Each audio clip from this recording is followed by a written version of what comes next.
Hukum persaingan usaha di Indonesia merupakan seperangkat aturan dan regulasi yang bertujuan untuk memastikan persaingan usaha yang sehat dan fair di antara pelaku usaha. Kemudian hukum persaingan usaha bertujuan untuk mendorong terciptanya lingkungan bisnis yang sehat dan dinamis, serta melindungi kepentingan konsumen dengan menjamin ketersediaan barang dan jasa dengan harga yang kompetitif. Dasar hukum yang berkaitan dengan hukum persaingan usaha di Indonesia antara lain yang pertama UU nomor 5 tahun 99 tentang larangan praktik monopoli dan persaingan usaha tidak sehat. Kemudian undang-undang ini merupakan dasar hukum utama yang menjamin persaingan usaha yang sehat dan fair. Yang kedua ada UU nomor 30 tahun 2000 tentang rahasia dagang. UU ini melindungi kekayaan intelektual dari suatu perusahaan dan mengatur perlindungan terhadap pengungkapan rahasia dagang oleh pihak yang tidak berwenang. Yang ketiga, UU nomor 8 tahun 99 tentang perlindungan konsumen. UU ini mengatur hak dan kewajiban konsumen serta memberikan perlindungan terhadap praktek bisnis yang merugikan konsumen. Yang keempat, UU nomor 36 tahun 99 tentang telekomunikasi. UU ini mengatur tentang persaingan usaha dalam industri telekomunikasi. Kemudian yang kelima, Peraturan Pemerintah nomor 57 tahun 2010 tentang Badan Pengawasan Peredaran Barang dan Jasa Beredar. Ini mengatur tentang persyaratan dan prosedur pengawasan barang dan jasa yang beredar di pasaran. Selain dasar hukum tersebut, terdapat juga berbagai peraturan dan regulasi lainnya yang berkaitan dengan hukum persaingan usaha di Indonesia, seperti Peraturan KPPU nomor 1 tahun 2010 tentang prosedur penyelesaian perselisihan dan pelaporan persaingan usaha, serta Peraturan KPPU nomor 3 tahun 2019 tentang tata cara pemeriksaan dalam penyelidikan penyelenggaraan persaingan usaha. KPPU KPPU ini bertanggung jawab dalam menjaga dan mengawasi persaingan usaha yang sehat dan fair di Indonesia.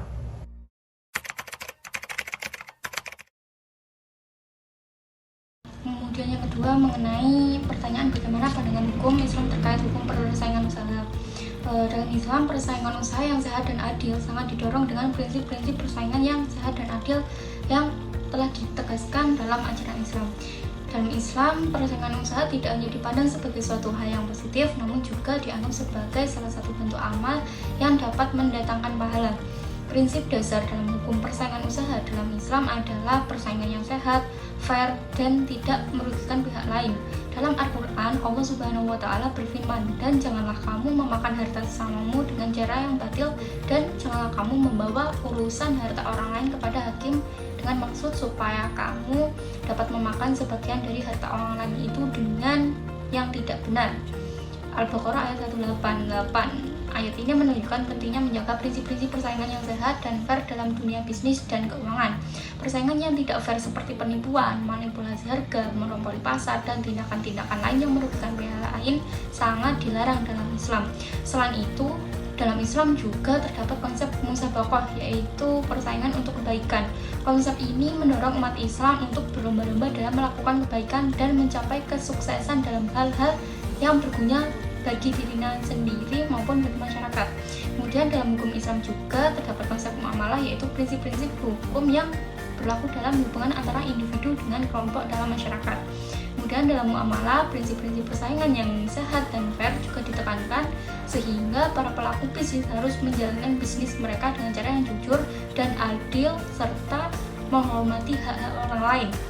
Secara keseluruhan, hukum Islam sangat mendukung persaingan usaha yang sehat dan fair dan mendorong umatnya untuk berlomba-lomba dalam melakukan kebaikan dan mencapai kesuksesan dengan cara yang benar dan tidak merugikan pihak lain.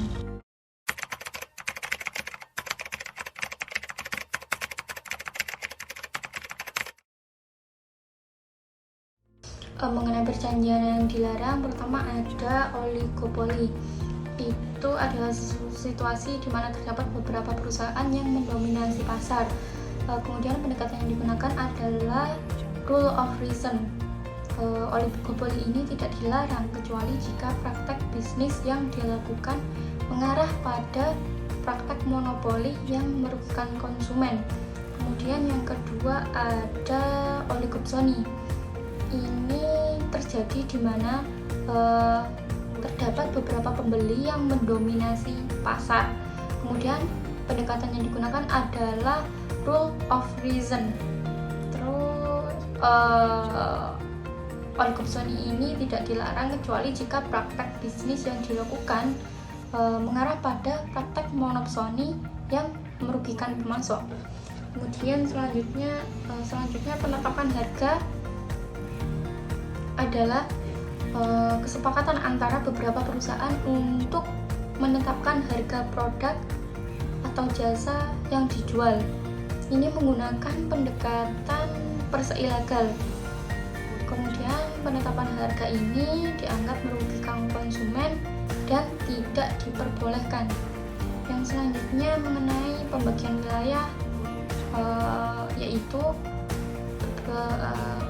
kesepakatan antara beberapa perusahaan untuk membagi wilayah pemasaran. Kemudian untuk pendekatan menggunakan perseilegal, kemudian pembagian wilayah ini dianggap merugikan konsumen dan tidak diperbolehkan. Yang selanjutnya ada kartel, yaitu kesepakatan antara beberapa perusahaan untuk bekerja sama dalam mengendalikan harga produksi dan distribusi produk atau jasa. Pendekatan yang digunakan adalah perseilegal. Kemudian kartel ini dianggap merugikan konsumen dan tidak diperbolehkan. Kemudian ada trust, yaitu merupakan kesepakatan antara beberapa perusahaan untuk bergabung dan membentuk suatu perusahaan tunggal.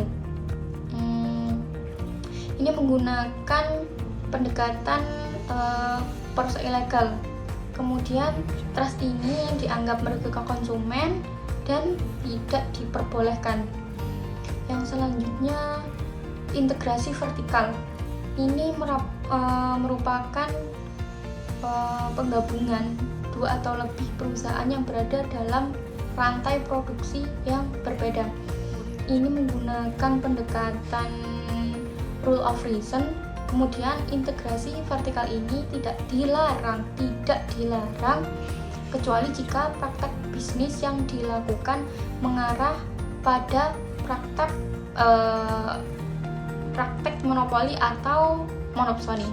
Kemudian perjanjian tertutup merupakan kesepakatan antara beberapa perusahaan untuk tidak menjual atau membeli produk atau jasa dari pihak lain. Pendekatan ini menggunakan pendekatan perseilegal. Kemudian dalam perjanjian tertutup dianggap merugikan konsumen dan tidak diperbolehkan. Yang terakhir, perjanjian dengan pihak luar negeri. Ini merupakan suatu kesepakatan antara perusahaan dalam negeri dengan perusahaan luar negeri yang melibatkan perdagangan antar negara.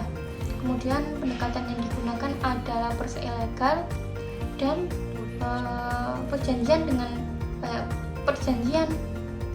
pihak luar negeri dianggap merugikan konsumen dan tidak diperbolehkan.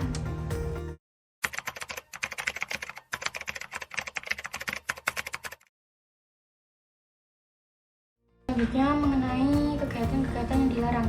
Yang pertama terdapat monopoli. Ini merupakan keadaan di mana satu atau beberapa perusahaan menguasai pasar untuk produk atau jasa tertentu tanpa adanya pesaing yang signifikan. Pendekatan yang digunakan dalam hukum anti monopoli ini adalah perseilegal, di mana praktik monopoli dianggap dilarang secara absolut dan tidak perlu membuktikan dampak negatifnya pada pasar. Kemudian alasan dilarangnya praktik monopoli adalah karena dapat merugikan konsumen dengan memperkenalkan harga yang lebih tinggi atau mengurangi pilihan produk dan pelayanan. Kemudian yang kedua mengenai monopsoni. Monopsoni ini merupakan keadaan di mana satu pembeli menguasai pasar untuk produk atau jasa tertentu tanpa adanya pesaing yang signifikan. digunakan. Pendekatan yang digunakan adalah rule of reason, di mana monopsoni dilarang hanya di mana monopsoni ini hanya dilarang jika dapat membuktikan dampak negatifnya pada pasar.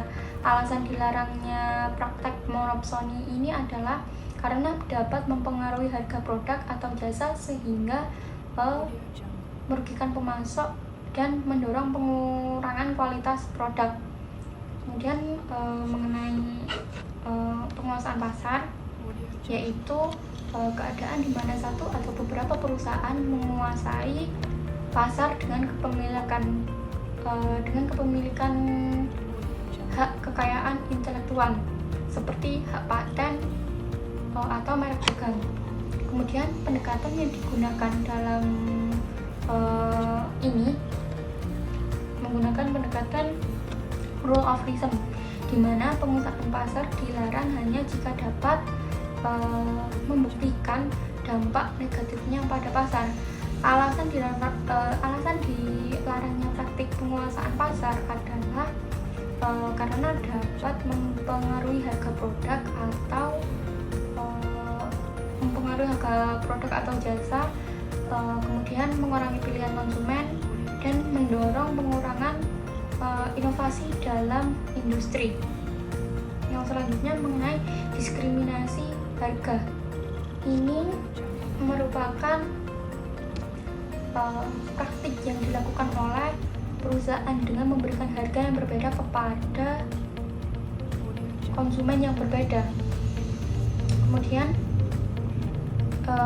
hal itu dilakukan tanpa alasan yang wajar dan objektif. Kemudian pendekatan yang digunakan dalam hal ini yaitu persa ilegal, di mana diskriminasi harga dianggap dilarang secara absolut.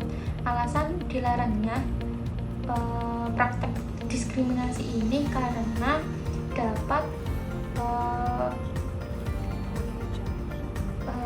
merugikan konsumen dengan memperkenalkan harga yang tidak adil dan tidak seimbang. Kemudian mengenai dumping. Nah, dumping ini merupakan praktek di mana perusahaan memasukkan produk ke pasar dengan harga yang sangat rendah yang dapat merugikan pesaing dan pasar. Kemudian pendekatan yang digunakan dalam dumping ini yaitu rule of reason, di mana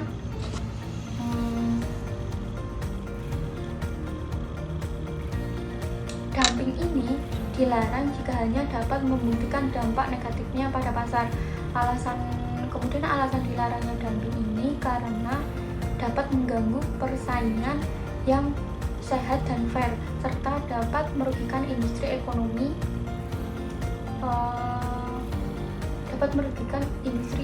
negara. Kemudian persenggokolan ini merupakan praktek di mana beberapa perusahaan bekerja sama untuk mempengaruhi harga atau kualitas produk atau membatasi persaingan. Pendekatan yang digunakan adalah persa ilegal, di mana persenggokolan dianggap dilarang secara absolut. Alasan dilarangnya yaitu karena dapat merugikan konsumen dengan memperkenalkan harga yang tidak adil dan tidak seimbang, serta dapat mengurangi pilihan produk dan layanan.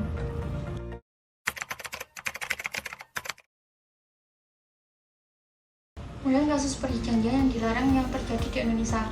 Untuk masing-masing jenis perjanjian, yang pertama oligopoli, 2019 KPPU menemukan adanya praktek oligopoli dalam industri baja Indonesia, yaitu PT Krakatau, PT Gunung Garuda, dan PT Raja Paksi.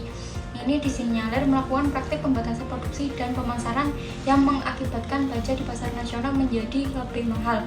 Kemudian oligopsoni, kasusnya 2017 KPPU menemukan praktik oligopsoni pada dua perusahaan, yaitu Jaya Milik Industri dan Trading Company Dua perusahaan tersebut diduga telah melakukan praktek monopsoni dengan menetapkan harga rendah bagi para peternak sehingga merugikan peternak dan mendorong kelangkaan pasokan susu di pasaran. Kemudian penetapan harga kasusnya 2018, KPPU menemukan adanya praktek penetapan harga pada 32 perusahaan produsen gas LPG di Indonesia. Para produsen ini diduga telah melakukan koordinasi untuk menaikkan harga gas LPG bersubsidi sehingga merugikan konsumen. Kemudian kasus pembagian wilayah pada tahun 2016 KPPU menemukan praktik pembagian wilayah yaitu 4 perusahaan jasa pengiriman JNE, Tiki, RPX, dan Wahana diduga telah melakukan praktik pembagian wilayah dan menetapkan tarif pengiriman yang sama sehingga merugikan konsumen dan menghambat persaingan. Kemudian kasusnya kartel. 2013 KPPU menemukan praktik kartel dalam industri sembako di Indonesia. 14 perusahaan sembako terbesar di Indonesia termasuk Indofood dan Salim Group diduga telah melakukan koordinasi untuk menaikkan harga dan membagi pasar di antara mereka sehingga merugikan konsumen dan menghambat persaingan. Kemudian trust. Pada 2005 KPPU menemukan praktek bahwa dua perusahaan terkemuka yaitu Indosat dan Telkom diduga telah melakukan praktek trust dan membatasi persaingan dalam penjualan layanan seluler di Indonesia. Kemudian integrasi vertikal pada tahun 2017 KPPU menemukan bahwa dua perusahaan produsen pupuk terbesar di Indonesia yaitu PT Pupuk Indonesia Holding Company dan PT Petrokimia Gresik diduga telah melakukan integrasi vertikal dengan membeli dan menguasai sejumlah perusahaan pemasok bahan baku sehingga merugikan petani dan menghambat persaingan. Kemudian perjanjian tertutup. Tahun 2016 KPPU menemukan bahwa Telkomsel dan Indosat ini melakukan perjanjian tertutup yang dilarang oleh Undang-Undang Nomor 5 Tahun 99 tentang larangan praktek monopoli dan persaingan usaha tidak sehat. Dalam kasus ini, kedua perusahaan tersebut melakukan perjanjian untuk tidak saling merekrut karyawan yang sudah bekerja di perusahaan lain, sehingga menghambat mobilitas tenaga kerja dan menciptakan hambatan bagi persaingan usaha industri telekomunikasi. Yang terakhir, perjanjian dengan pihak luar negeri. Pada tahun 2018 KPPU menemukan bahwa adanya praktek monopoli produsen asal Jepang, mobil asal Jepang yaitu Toyota, Honda, Daihatsu di Indonesia. Kemudian kasus ini diduga ketiga perusahaan diduga melakukan perjanjian dengan dealer-dealer di Indonesia untuk membatasi pasokan dan penggunaan suku cadang yang diproduksi oleh pihak ketiga sehingga memberikan keuntungan yang tidak sehat bagi ketiga perusahaan tersebut. Perjanjian macam ini dilarang karena perjanjian macam ini dilarang oleh Undang-Undang Nomor 5 Tahun 99 tentang larangan praktek monopoli dan persaingan usaha tidak sehat. Kegiatan yang dilarang, contoh kasus pertama monopoli yaitu PT KAI di sektor transportasi kereta api yang membuat sulitnya adanya pesaing yang sebanding dalam bidang tersebut. Kemudian di kasus monopsoni ada PT Perkebunan Nusantara atau Persero yang memiliki penguasaan pasokan dan pembelian hasil bumi dari petani kecil yang beroperasi di wilayah-wilayah tertentu. Kemudian kasus penguasaan pasar di Indonesia adalah PT Indofood Sukses Makmur yang memiliki penguasaan pasar yang signifikan di sektor makanan dan minuman di Indonesia, terutama merek-merek populer seperti Indomie, Popmie, Tahu Karung, dan lain sebagainya. Kemudian contoh kasus diskriminasi harga di Indonesia adalah kebijakan harga diskriminatif yang diterapkan oleh perusahaan telekomunikasi dalam menawarkan paket data dan layanan internet kepada pelanggan dengan kategori yang berbeda, sehingga ada pelanggan yang dibebankan dengan harga yang lebih tinggi untuk layanan yang sama. Kasus selanjutnya yaitu dumping, adalah praktek impor barang-barang elektronik yang dijual dengan harga yang lebih rendah dari harga pasar aslinya, sehingga memberikan kerugian bagi produsen lokal dan menciptakan persaingan yang tidak sehat di pasar. Kemudian contoh kasus persekongkolan di Indonesia adalah dugaan adanya persekongkolan antara beberapa perusahaan minyak dan gas dalam pengadaan proyek energi di Indonesia yang bertujuan untuk membatasi persaingan dan mengatur harga pasar.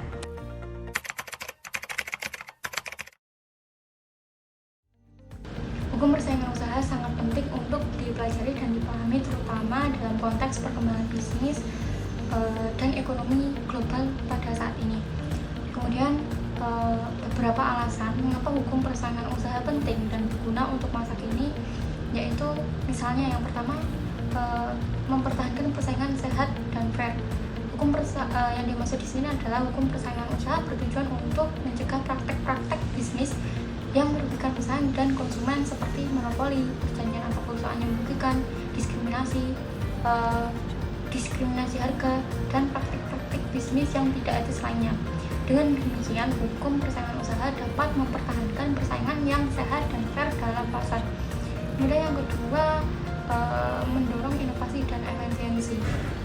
Yang dimaksud di sini adalah persaingan sehat dapat mendorong inovasi dan efisiensi sehingga konsumen dapat memperoleh produk dan layanan dengan harga yang lebih terjangkau dan berkualitas baik.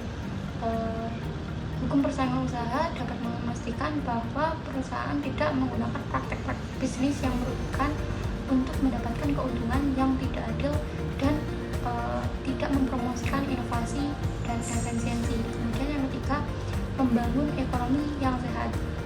Dalam hal ini, ekonomi yang sehat, bisnis dapat beroperasi secara efektif dan efisien tanpa adanya praktek-praktek yang merugikan pesaing dan konsumen. Hukum persaingan usaha di sini dapat membantu menciptakan lingkungan bisnis yang sehat dan memberikan keuntungan bagi semua pihak yang terlibat. Kemudian yang keempat, meningkatkan daya saing. Dalam lingkungan bisnis yang sehat dan fair, perusahaan dapat bersaing secara lebih efektif dan memperoleh keuntungan yang lebih besar. Hukum persaingan usaha ini dapat membantu meningkatkan daya saing perusahaan dan memungkinkan mereka untuk terus berkembang dalam pasar yang kompetitif. Kemudian yang kelima, menjaga keadilan.